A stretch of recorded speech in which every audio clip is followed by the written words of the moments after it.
പ്രവചിച്ച സമയം കഴിഞ്ഞു. ഇതുവരെ ഒന്നും സംഭവിച്ചില്ല. ആ പ്രവചനം ഇനിയും സത്യമാകുമോ? ഇത്തരം ചോദ്യങ്ങൾ ഇപ്പോൾ സോഷ്യൽ മീഡിയയിൽ ബാക്കിയാവുകയാണ്. ബാബ വാങ്ക പ്രവചിച്ച ആ ദിവസം ഇന്നാണ്. ഇന്നലെ മാത്രം ജപ്പാനിൽ 500-ലേറെ ഭൂചലനങ്ങൾ സംഭവിച്ചിരിക്കുകയാണ്. എന്താണ് ലോകത്ത് സംഭവിക്കുന്നത്? ആശങ്കകളും ബാക്കിയുണ്ട്. ഇന്നലെ മാത്രം ജപ്പാനിൽ 500-ലേറെ ചെറിയ ഭൂചലനങ്ങൾ ഉണ്ടായെന്നും റിപ്പോർട്ടുകൾ സൂചിപ്പിക്കുന്നു. പുറമേ ശാന്തമാണെങ്കിലും ജപ്പാൻ ജനതയുടെ മനസ്സ് ചെറുതായെങ്കിലും ആശങ്കയിൽ കുലുങ്ങുന്നുണ്ട്. 2011-ലെ ദുരന്തം യാഥാർത്ഥ്യമായതിന്റെ പശ്ചാത്തലത്തിലാണ് ജപ്പാൻ ജനതയുടെ നെഞ്ചിടിപ്പേറുന്നത്. കഴിഞ്ഞ ദിവസം ചെറുതും വലുതുമായ 500-ലധികം ഭൂചലനങ്ങൾ ഉണ്ടായതോടെ എന്തു സംഭവിക്കുമെന്ന പ്രതീക്ഷയിലാണ് ദ്വീപ് രാഷ്ട്രം. 2025 ജൂലൈ 5 പുലർച്ചെ 4 ഒരു മഹാദുരന്തം സംഭവിക്കുമെന്നായിരുന്നു പ്രവചനം. ഇതായിരുന്നു ജാപ്പനീസ് ബാബ വാങ്കയുടെ പ്രവചനം. മഹാനഗരങ്ങൾ കടലിൽ വീഴുമെന്നും പ്രവചനത്തിൽ പറയുന്നു. വാങ്കയുടെ പ്രവചനത്തെക്കുറിച്ചുള്ള റിപ്പോർട്ടുകൾ വന്നതിനു പിന്നാലെ 500-ലധികം ചെറുചലനങ്ങളും തെക്കുപടിഞ്ഞാറൻ ദ്വീപുകളിലുണ്ടായി. അതോടെ ജനങ്ങൾക്ക് ആശ വർദ്ധിക്കുന്ന മണിക്കൂറുകളാണ് കഴിഞ്ഞുപോയത്. ജൂലൈ 5 ജപ്പാനിൽ വലിയൊരു പ്രകൃതി ദുരന്തം സംഭവിക്കുമെന്ന തത്സുഗിയുടെ പ്രവചനത്തിൽ ആളുകൾ ജപ്പാനിലേക്കുള്ള യാത്ര വരെ റദ്ദാക്കി.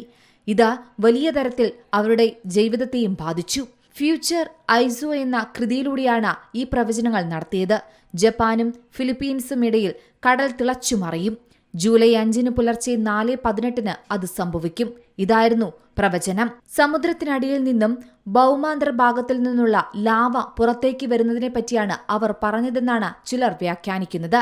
വലിയ ഭൂകമ്പത്തിന്റെ സൂചനയാകാമെന്നും ചിലർ പറയുന്നു. കടൽ തിളച്ചുമറിയുകയാണെങ്കിൽ അതൊരു വലിയ ഭൂകമ്പവും പിന്നീട് സുനാമിയുടെയും സൂചനയാണെന്നാണ് കരുതുന്നത്. കോവിഡ് വ്യാപനവും 2011-ലെ സുനാമിയുമൊക്കെ നേരത്തെ തസുഗി പ്രവചിച്ചതാണ്. തെക്കൻ ജപ്പാനിലെ ഒരു ദ്വീപ് സമൂഹത്തിൽ 470-ലധികം ഭൂകമ്പങ്ങൾ ഉണ്ടായതായും റിപ്പോർട്ടുകൾ പറയുന്നു. ഇതുകൂടി പുറത്തുവന്നതോടെ ജനങ്ങളുടെ ആശങ്ക ഇരട്ടിയായിരിക്കുകയാണ്. 1999 പ്രസിദ്ധീകരിച്ച ഫ്യൂച്ചർ ഐസോയുടെ കവർ പേജിൽ തന്നെ ഭൂകമ്പവും തുടർന്നുള്ള സുനാമിയും രേഖപ്പെടുത്തിയിരുന്നു. ഈ ദുരന്തത്തിൽ ഏകദേശം 16,000 പേരാണ് മരിച്ചത്. പ്രവചിച്ച അതേ വർഷം തന്നെയാണ് ഈ ദുരന്തങ്ങൾ ഉണ്ടായതും. ലോകത്തെ തന്നെ അത്ഭുതപ്പെടുത്തിയ കാര്യങ്ങൾ പ്രവചിച്ച ആളുകൂടിയാണിത്. എന്തായാലും പ്രവചിച്ച സമയം കഴിഞ്ഞിട്ടും ആശങ്ക വിട്ടുമാറാതെ ജപ്പാൻ ജനത നെഞ്ചിടിപ്പോടെ നീങ്ങുകയാണ്. International desk Zee Malayalam news.